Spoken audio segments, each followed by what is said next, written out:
The first thing I saw when I opened my curtains was a wedding arch in the middle of my backyard. Not just an arch, flowers, chairs, a white carpet running right through my zucchini patch, and a woman in a headset yelling, "The bride needs more peonies on the steps." I blinked twice. Nope, not dreaming. That was my grill they'd moved for better photo symmetry, my garden path covered in glitter, and my backyard hijacked by a full-blown wedding I wasn't invited to or even warned about. Standing dead center, like she owned the neighborhood, was Linda, head of our HOA, sipping lemonade from one of my mason jars like it was perfectly normal. I stormed out the back door, still in my slippers, heart pounding with that quiet, simmering anger that tightens your chest. A photographer turned to me, smiling like I was part of the backdrop, and said, "Hey, can you move? You're in the shot." I didn't budge. I didn't speak. I just stared at Linda until she finally turned and said, without flinching, "Oh, good, you're back. Don't worry, we'll be out by sunset." By sunset? Like they were borrowing a shovel, not hosting a wedding in my yard. I asked what the hell she thought she was doing. She blinked innocently and said, "Well, you were gone, and your yard has such a lovely vibe. My niece needed a scenic venue, and the clubhouse was booked. We figured you'd be honored." Honored? A vein in my forehead twitched. I pointed to my trampled garden, my string lights wrapped in tulle, the reserved for bridal party signs taped to my patio chairs. Linda shrugged. "It's all about community spirit. Sharing beauty is part of being a neighbor." I reminded her this was my private property, fenced, gated, legally mine. She smirked. "Technically, HOA guidelines allow shared spaces for beautification projects, and your yard backs onto the community trail, so it's not really just yours." That's when it hit me. She'd planned this. She'd scoped out my yard, probably more than once, taken measurements, and organized an entire wedding while I was away for the weekend. The audacity was unreal. I told her to call it off and get out. She patted my shoulder like I was a fussy kid. "Tom, it's a wedding. One day, one family's joy. Don't be that guy." She turned to direct a string quartet.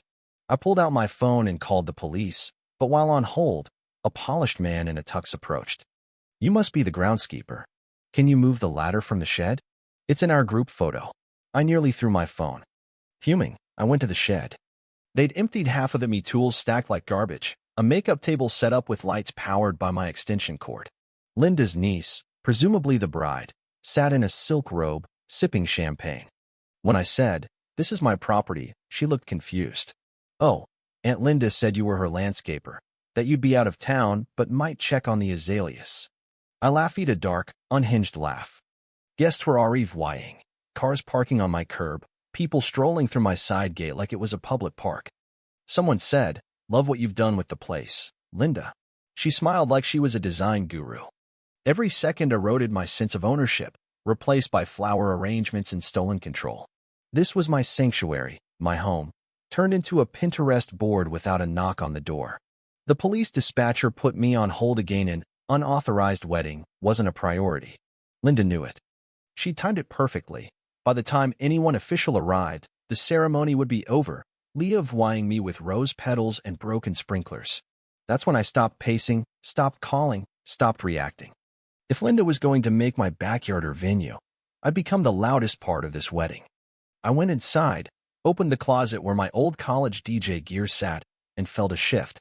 Revenge doesn't always need fists, sometimes it needs bass drops and a subwoofer.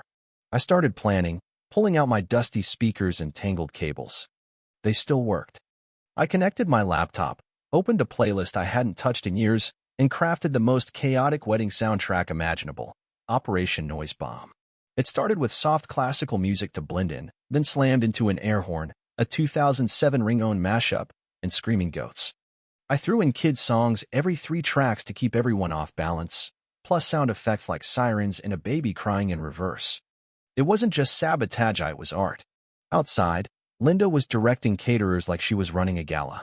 The bride was in a lacy, over-the-top gown, clutching a bouquet that probably cost more than my couch. Guests sat, sipping champagne from glasses sourced from who knows where. Linda had turned my yard into a high-society wedding, oblivious to the fact that the groom's side was sitting on my trampled lawn, right over my sprinkler system, which I was tempted to turn on mid-vows. I loaded my gear onto a dolly and rolled it out. The side gate was propped open with a rock. No one questioned me, people assumed I belonged. Linda was too busy fussing over flowers to notice me set up near the stage. I spotted the hired DJ, a bored teenager glued to his phone. His setup was slicker, but his apathy was my opening. I approached. "You the DJ?" He nodded. "HOA said they need someone experienced for the vows. Someone who knows the bride's custom playlist." He looked confused. I showed him a fake schedule I'd mocked up, complete with a fabricated HOA event sound approval seal. "They're starting soon," I said. "You can grab your check at the front." He shrugged, packed his laptop, and left the speakers plugged in. "Thank you, distracted teen." As he left, I plugged in my controller, ran a quick sound check, and loaded my Chaos Wedding 2.0 USB. Linda finally noticed me, eyebrows furrowed, and marched over. "Who are you?" she demanded. "Substitute DJ," I said. The other guy had an issue. I handed her the fake schedule. She scanned it, hesitated, then said, "Fine. Cue 1,000 years when I signal." I gave a thumbs up. She walked away, thinking she was in control. The crowd hushed. The officiant stepped forward. The string quartet played softly. Linda walked down the aisle, beaming like royalty. The groom looked nervous but sharp. Then Linda signaled an overdramatic hand wave. I hit play. 1,000 years started as the bride appeared. Phones came out, cameras flashed. It was perfect until she reached the aisle's halfway point. Boom. Air horn. Then Baby Shark at full volume. The bride froze. The groom's jaw dropped. Linda spun around like a startled owl. I transitioned to a slowed-down Cotton-Eye Joe with barnyard noises. Kids laughed. Adults looked confused. I grabbed the mic. "Remix courtesy of your HOA-certified DJ. Enjoy the ride." Linda sprinted toward me, heels crunching gravel. "What is this garbage?" she screamed. "This is the playlist you requested, right? Custom HOA VYBES." She tried to yank my cable, but I'd zip-tied it. She shouted to the crowd, "Don't listen. He's not the real DJ." The bride started crying. The groom argued with Linda. I switched to a cat-sung parody of "Here Comes the Bride." Guests left their seats. Linda lunged for the power strip. I grabbed it first, holding it like a trophy. "Oh, now you care about private property?" I said loudly. "You're on my land, using my electricity, my outlets, my lawn, without permission. Your wedding is illegal." Gasps rippled through the crowd. A neighbor started recording on Facebook Live. Linda's face turned crimson. The bride yelled, "Aunt Linda, what did you do?" and ran into my house. Linda told the officiant to keep going, but he refused, saying, "This is beyond salvaging." The perfect wedding shattered. I leaned into the mic. "Reception starts in 10. Next up, Screaming Goats and ska covers of Adele." "You're welcome." As Linda's facade crumbled, I felt no regret, only relief. Someone had finally pushed back against years of HOA nonsense. A kid danced to the Goat remix, his mom half smiling before feigning horror. The groom's uncle stormed over, accusing me of ruining a sacred moment. I pointed to his wife's chair, parked over my crushed zucchini. He backed off, muttering. Linda whispered frantically to the bride, who pulled away, bouquet trembling. The groom sat alone by the arch, looking ready to bolt. Linda marched back, hissing that I was humiliating her family and would regret it. I asked if she recalled breaking into my yard with bolt cutters. Her eyes widened when I mentioned my security footage with timestamps and face recognition. She sputtered, calling me cruel.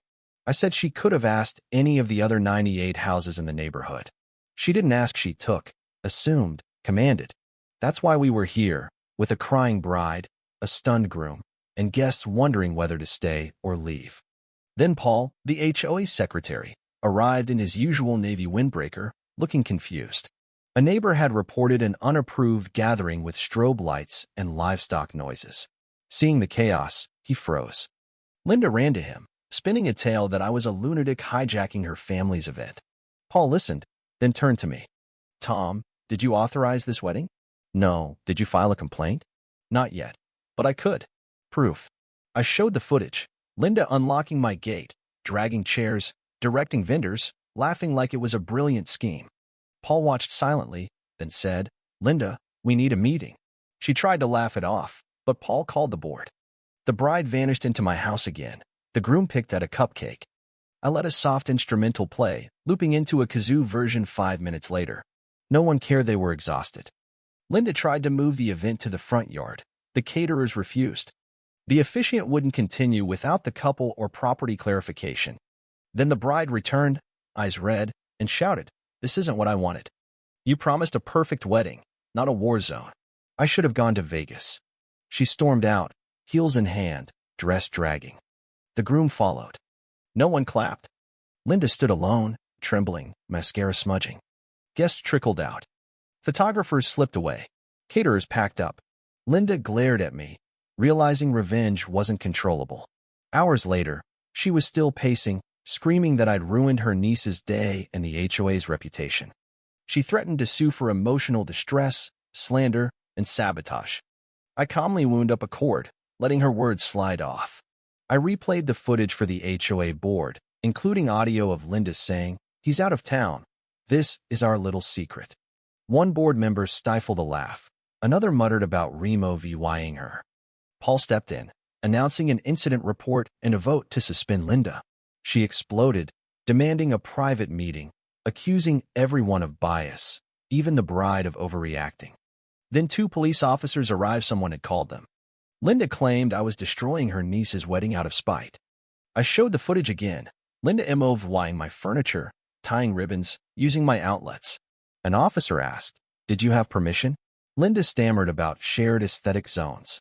He asked for written consent. Silence. She was cited for trespassing, unauthorized property use, and event code violations.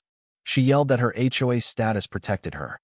"HOA doesn't make you above the law," an officer replied. Linda hissed, "You'll regret this. I'll bury you in violations." I smiled. "You buried yourself. I just brought a speaker." She stomped off, got into a car, and drove away. The HOA board apologized, admitting they'd suspected Linda's overreach but lacked proof. Paul asked for my footage for her removal. I agreed, on condition there vyse the bylaws that let her think she owned everyone's land. The damage was done: ruined flower beds, flattened grass, hairspray-scented shed, champagne flutes in bushes, a shoe on my grill. But I felt victorious. I hadn't signed up to be a wedding VY lane, but I wasn't going to be Linda's VY Tim.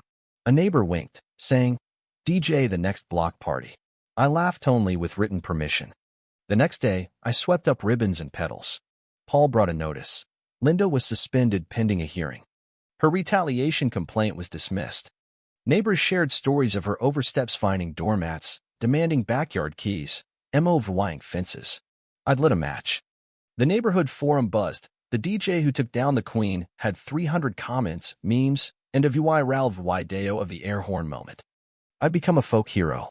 Cleaning cake icing off my patio, I marveled at Linda's delusion. She thought she could steal my yard, lie, and play VY Tim. By evening, my yard was livable. I sat in my lawn chair, cracked a soda, and relaxed under an orange sky. Then neighbors approached with cookies, lemonade, and chairs for an impromptu Freedom Day party. They asked to use my yard, not to invade, but to thank me. I said yes. It felt right. They brought snacks, played soft music, and helped fix the damage. As laughter filled the yard, neighbors shared Linda's petty reign, fines for holiday lights, calling animal control on a turtle. An older neighbor said, "You didn't just stop a wedding, you stopped a dictatorship." I laughed.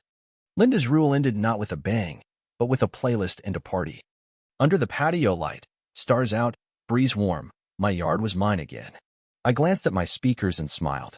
Not bad for a last-minute DJ. Before bed, I set a reminder. Next time I leave town, I'm locking the gate with a chain thick enough to anchor a ship. Linda might strike again, but I'll be ready with a speaker louder than her ego.